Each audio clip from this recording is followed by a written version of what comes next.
Ich habe jetzt in 14 Tagen Englisch gelernt. Kannst du das verstehen? Nicht? Komisch, die Engländer auch nicht. Du. Und das ist so einfach. My Fair Lady heißt meine 4 Frauen. Old Man River, alle Mann rüber. Liverpool, lieber Paul. Auf Französisch habe ich in 8 Tagen gelernt. Das ist ja noch leichter. Logische Sprache. Le Tinef, das Hochzeitsgeschenk. Die Sünde, la chaise longue. Der Sexshop, la boutique de Ferkelage.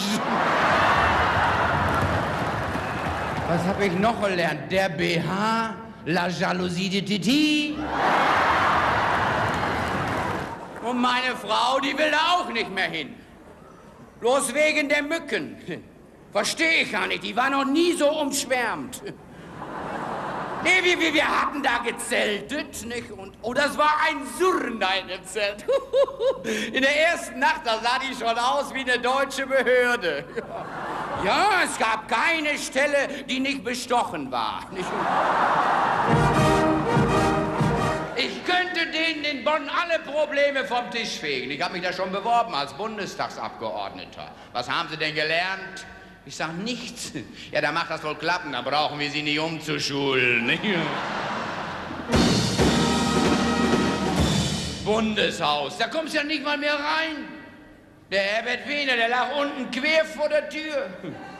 Ja, nun hatten die Hochwasser gemeldet und dann dichten die das immer ab mit alten Säcken, nicht? Von wegen reserviertes Abteil. Ich konnte nicht mal meinen Koffer loswerden. Da saß einer im Gepäcknetz und schlief. Den habe ich dann erst mal rausgeholt. Was wollen Sie überhaupt? Ich hab doch eine Netzkarte. Da hab ich ihm eine geknallt. Ich sag, hier, ich hab eine Zuschlagkarte.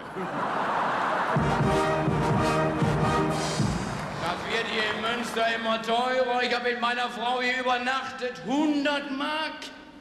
Der Hotelier sagt, wieso? 2 mal 45 Mark die Übernachtung, 2 mal 5 Mark ist Frühstück. Ich sag, Frühstück. Wir haben doch gar nicht gefrühstückt. Stand aber im Frühstückszimmer für Sie bereit. Wenn Sie nicht hingegangen sind, ist doch nicht meine Schuld. Ich sag, da kriege ich ja von Ihnen jetzt auch 100 Mark, weil Sie heute Nacht bei meiner Frau auf dem Zimmer waren. Sie ist eine Unverschämtheit, ich kenne Ihre Frau doch gar nicht. War aber heute Nacht hier im Hause, wenn Sie nicht hingegangen sind, ist doch nicht meine Schuld.